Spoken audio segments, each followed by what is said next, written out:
Aujourd'hui, nous allons examiner une affaire du milieu du XVIIIe siècle. Alors installez-vous pendant que nous partons pour l'Angleterre.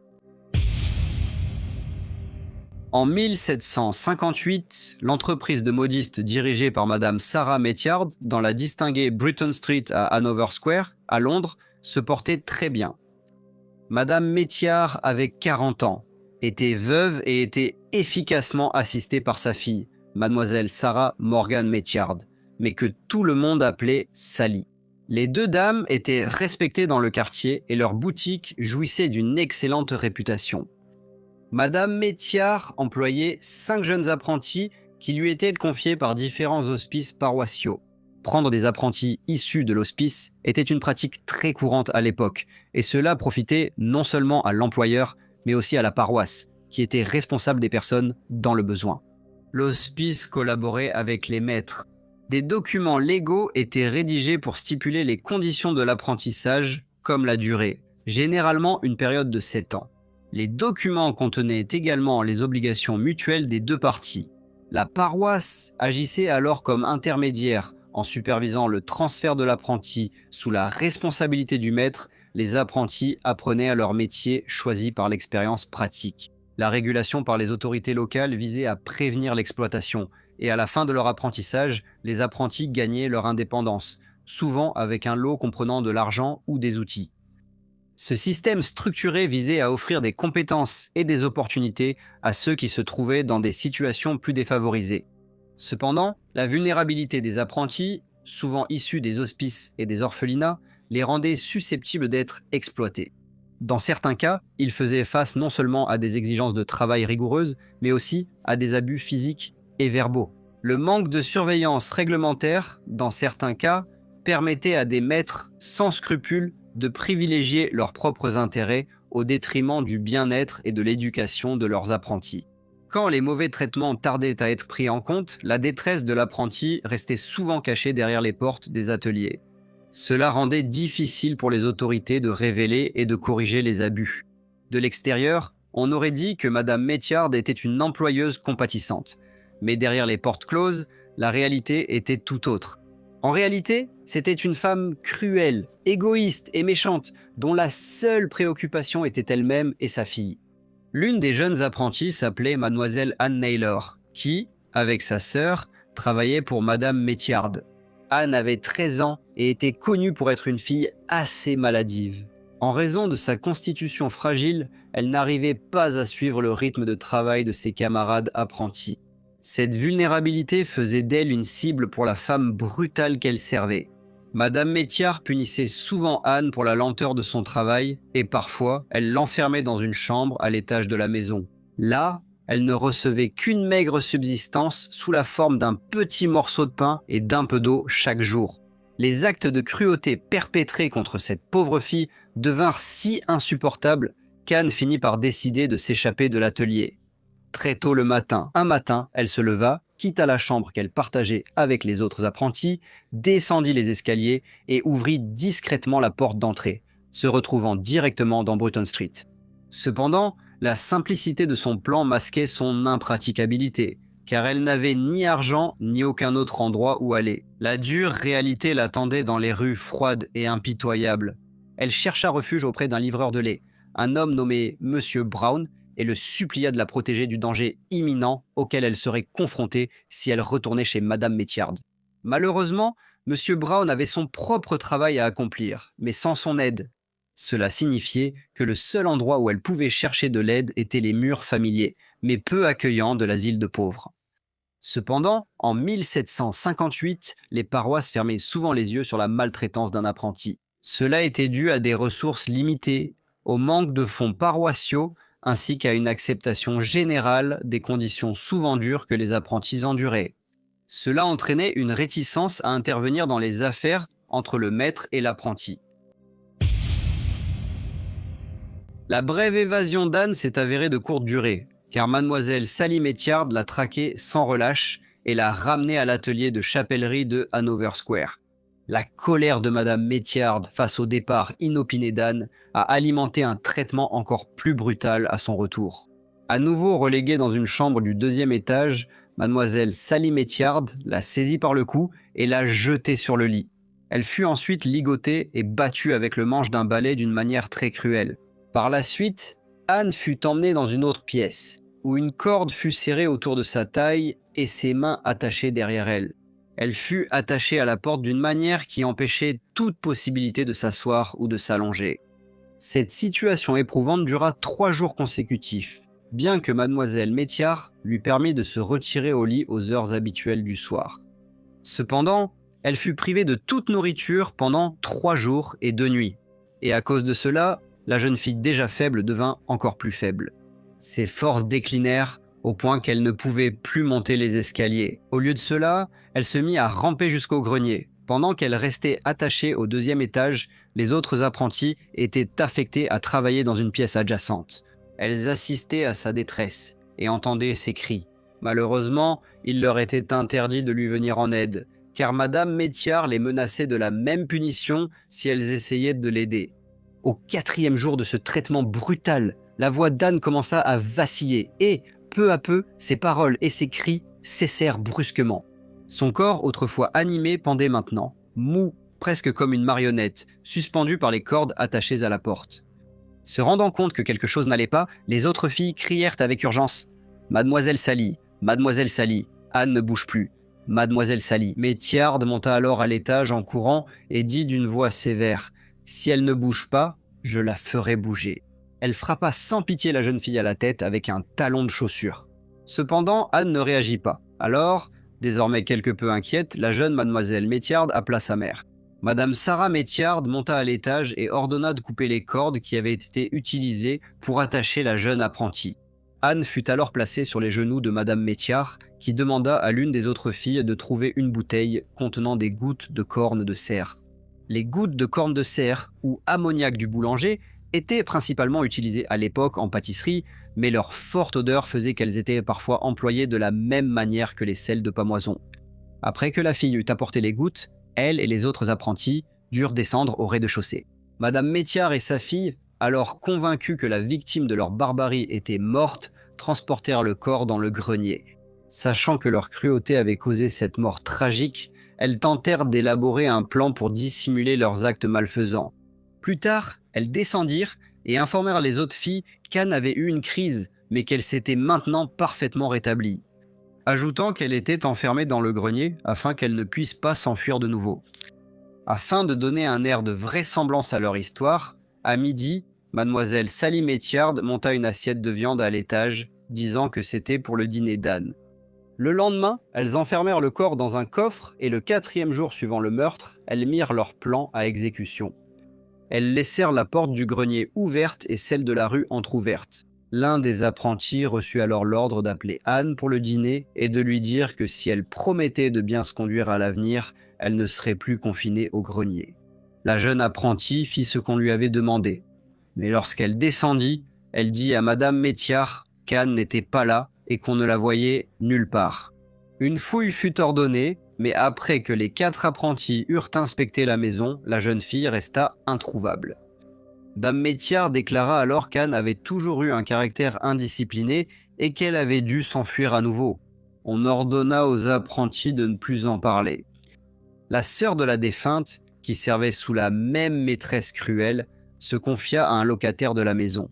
Elle exprima sa conviction que sa sœur avait trouvé la mort prématurément, soulignant qu'il semblait peu probable qu'elle soit simplement partie, surtout en considérant que certaines de ses affaires se trouvaient encore dans le grenier. En apprenant les soupçons de la jeune fille, les coupables sans cœur, dans l'intention d'éviter d'être découverts, l'ont soumise sans pitié aux mêmes manipulations et cruautés, perpétuant ainsi un cycle d'abus. Pour garder leur sombre secret caché,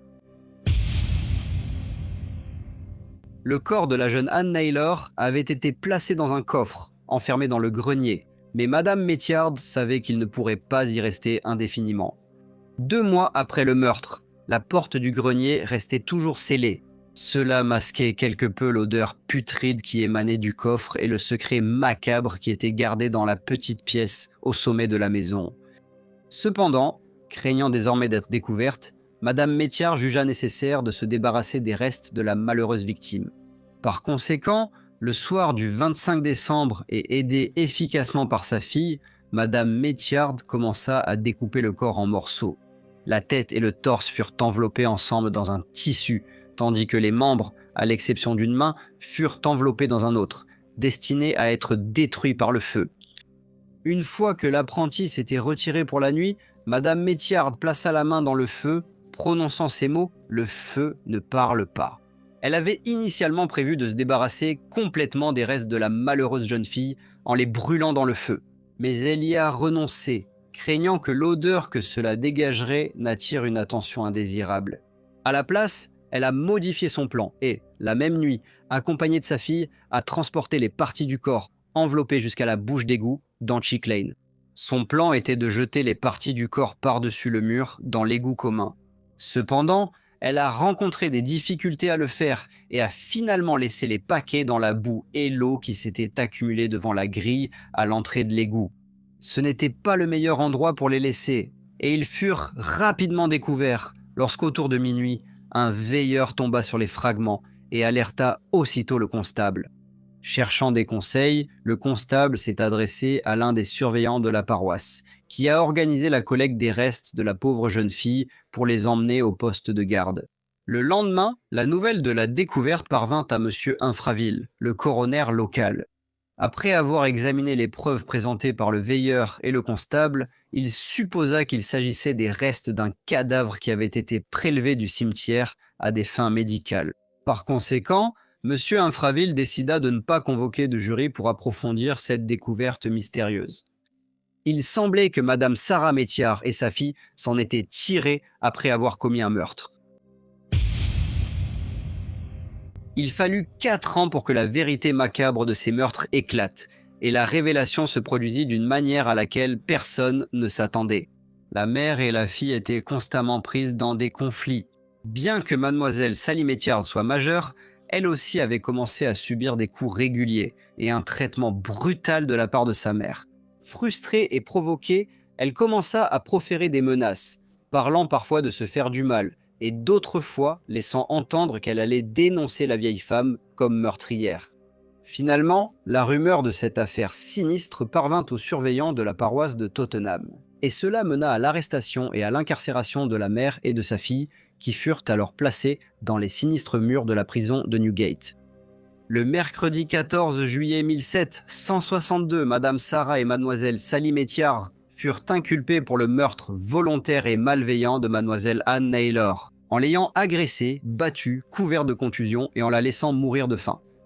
Alors qu'elles attendaient dans la prison de Newgate, l'hostilité intense entre la mère et la fille, toutes deux en détresse, atteignit un tel niveau, avec leurs reproches et accusations constants, que les autorités durent les séparer. La fille reçut une cellule dans l'aile du press yard avec ses domestiques, tandis que la mère fut placée de l'autre côté de la prison. Après l'arrestation, Madame Métiard ne fut pas immédiatement interrogée par les autorités. Néanmoins, elle affirmait avec véhémence son innocence à quiconque voulait l'entendre et exprimait sa volonté de la confirmer sous serment. Cependant, on l'informa qu'une telle confirmation ne pouvait pas être acceptée et on lui demanda d'attendre le début du procès. Lorsque le prêtre s'entretint avec sa fille, il apparut qu'elle était très bouleversée et elle parla de ses peurs et de ses angoisses. Avant le procès, elle a avoué ouvertement la culpabilité de sa mère, expliquant que son propre rôle se limitait à avoir connaissance du terrible crime, mais à avoir caché la faute. Elle a dit qu'elle considérait cela comme un devoir envers sa mère. Elle a raconté au prêtre qu'à l'époque où cela s'est produit, elle était jeune et dominée par sa mère. Elle a déclaré qu'elle n'avait pas d'amis et connaissait peu de choses de la vie en dehors des limites de l'atelier et des environs de la rue Bruton. Cependant, lorsque le procès a commencé, des témoins ont confirmé que mademoiselle Sally Métiard avait participé au passage à tabac, au coup, au ligotage et à la privation de nourriture de la jeune fille décédée. Un témoin était mademoiselle Philadelphia Dowley, qui avait 14 ans en 1758 lorsque le crime a eu lieu et était apprentie dans la maison de madame Métiard. Elle a raconté à la cour une histoire déchirante sur le traitement infligé à mademoiselle Anne Naylor. Lorsqu'on l'a interrogée sur le jour où la jeune fille s'est enfuie, elle a dit que la fille l'avait reçue du laitier et l'avait tirée en haut des escaliers. Elles l'ont emmenée dans la chambre et battue avec un manche à balai. J'étais dans la chambre, la mère était présente et elle tenait la fille par la tête pendant que la fille la battait. Ensuite, la fille l'a emmenée à l'étage et l'a attachée à la porte d'une arrière-salle. La corde passait autour de sa taille et ses mains étaient attachées derrière son dos. Elle ne pouvait ni s'asseoir ni s'allonger. Mademoiselle Dowley a confirmé qu'Anne était privée de nourriture et d'eau et que les apprentis avaient interdiction de l'aider. Monsieur Brown, le laitier, était un autre témoin. Il a déclaré au tribunal qu'il avait auparavant livré du lait à la maison des Métiards. Il a dit qu'il se souvenait d'un incident vers octobre 1758, lorsqu'Anne Naylor s'était précipitée vers lui dans la rue et l'avait supplié de l'aider, car elle craignait de mourir de faim si elle restait plus longtemps dans l'atelier. Monsieur Brown a dit cela. Il lui a répondu qu'il était sûr qu'elle ne mourrait pas de faim, mais la jeune fille a expliqué qu'elle n'avait pas mangé depuis quelques jours. Il a ajouté qu'il avait hésité sur la marche à suivre. La fille et la mère sont soudainement apparues, le pressant d'empêcher la jeune fille de s'enfuir. Mademoiselle Sally Métiard l'a alors attrapée, l'a tirée à l'intérieur de la maison et a immédiatement refermé la porte. Lorsque Mademoiselle Sally Métiard a témoigné au tribunal, elle a raconté comment sa mère exerçait une domination sur la maison, régnant par la terreur. Elle a déclaré que la nuit précédant l'incident malheureux, elle avait supplié sa mère de permettre à Anne de prendre un peu de souper, mais sa mère avait répondu que la jeune fille ne devait rien avoir. Elle lui a alors dit qu'elle vivait elle-même dans la paresse et qu'elle voulait manifestement que les apprentis vivent de la même façon. Le procès s'est terminé le samedi 17 juillet. Madame Métiard et sa fille ont été reconnues coupables du meurtre de Mademoiselle Anne Naylor et toutes deux ont été condamnées à mort, peine qui devait être exécutée 2 jours plus tard, le 19 juillet. L'exécution servirait de conclusion macabre au règne de terreur des Métiards et d'avertissement à quiconque maltraiterait ses apprentis. Lorsque le jour de l'exécution arriva, Madame Métiard fut placée dans la charrette, mais elle semblait inconsciente et aucun réel effort ne fut fait pour la ranimer. Le bourreau pensa qu'il valait mieux la laisser quitter cette vie dans un état d'insensibilité. Mademoiselle Sally Métiard, cependant, fut très bouleversée tout au long du trajet depuis Newgate jusqu'au moment de son exécution. Elle pleura sans cesse. Les corps restèrent pendus pendant quelques heures avant que le corbillard ne les emmène à la Surgeons' Hall, où ils devinrent une sinistre exposition, attirant le regard curieux du public avant de subir la dissection. L'histoire de Sarah et Sally Métiard et les horreurs de Bruton Street furent racontées pendant de nombreuses années après que ce crime des plus horribles eut eu lieu. Il fut écrit que ces événements étaient un rappel glaçant des ombres qui se cachent derrière des façades en apparence ordinaires. Dans la seconde moitié du XVIIIe siècle et la première moitié du XIXe siècle, l'histoire fut répétée, rappelant aux gens qu'ils vivaient dans une société où le vernis de la respectabilité peut dissimuler les secrets les plus sombres, et que cette affaire demeure un témoignage de la résilience de la justice, même face aux actes les plus odieux. Bonjour à tous et merci beaucoup de votre écoute.